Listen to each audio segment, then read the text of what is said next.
एक छोटे से गांव के किनारे एक बूढ़ा आदमी अकेले एक टूटी फूटी झोपड़ी में रहता था।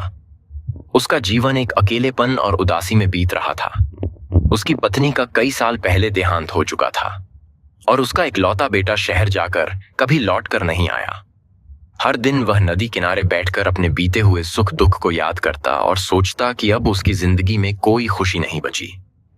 एक दिन जब सूरज डूब रहा था और आसमान नारंगी रंग में रंगा हुआ था, बूढ़े आदमी ने अपने कंधे पर एक हल्की सी हलचल महसूस की।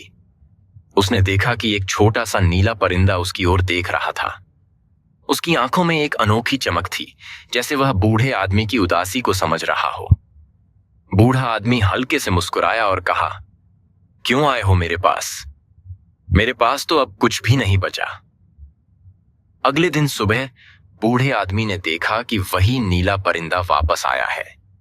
इस बार उसके पंजों में एक छोटा सा चमकता हुआ बीज था।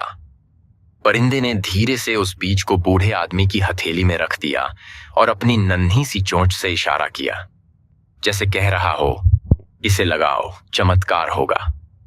बूढ़े आदमी ने आश्चर्य से बीज को देखा और फिर उसे अपनी झोपड़ी के सामने की सूखी जमीन में बो दिया। कुछ ही दिनों में उस बीज से एक खूबसूरत नीला फूल उगाया। उसका रंग नीले परिंदे की तरह चमकदार था। जब भी बूढ़ा आदमी उस फूल को देखता, उसके दिल का भार हल्का महसूस होता। धीरे धीरे उसका मन बदलने लगा। वह अब हर सुबह उस फूल को पानी देता और मुस्कुराता। उस फूल की खबर पूरे गांव में फैल गई। बच्चे बूढ़े आदमी की झोपड़ी के पास आकर उस अनोखे फूल को देखने लगे। उनकी हंसी और मासूमियत से वह सूना आंगन फिर से खुशियों से भर गया। जो झोपड़ी कभी अकेलेपन से भरी थी, अब वहां बच्चों की खिलखिलाहट गूंजने लगी। दिन बीतते गए और बूढ़े आदमी की उदासी दूर हो गई। अब वह हर दिन उम्मीद और खुशी के साथ बिताता। नीला परिंदा रोज आता, उसे देखता और आसमान में उड़ जाता। बूढ़े आदमी को लगने लगा कि जैसे वह परिंदा उसकी जिंदगी में एक फरिश्ता बनकर आया है।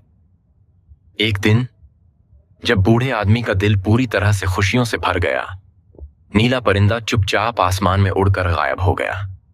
बूढ़े आदमी ने उसे जाते हुए देखा और हल्की मुस्कान के साथ कहा, जहां उम्मीद हो वहां चमत्कार जरूर होता है। इस कहानी से हमें यह सीख मिलती है कि चाहे जिंदगी कितनी भी मुश्किल क्यों ना हो, अगर हम उम्मीद का दामन थामे रखें तो चमत्कार जरूर होते हैं। अगर आपको यह कहानी पसंद आई तो लाइक करें, शेयर करें और चैनल को सब्सक्राइब करना न भूलें।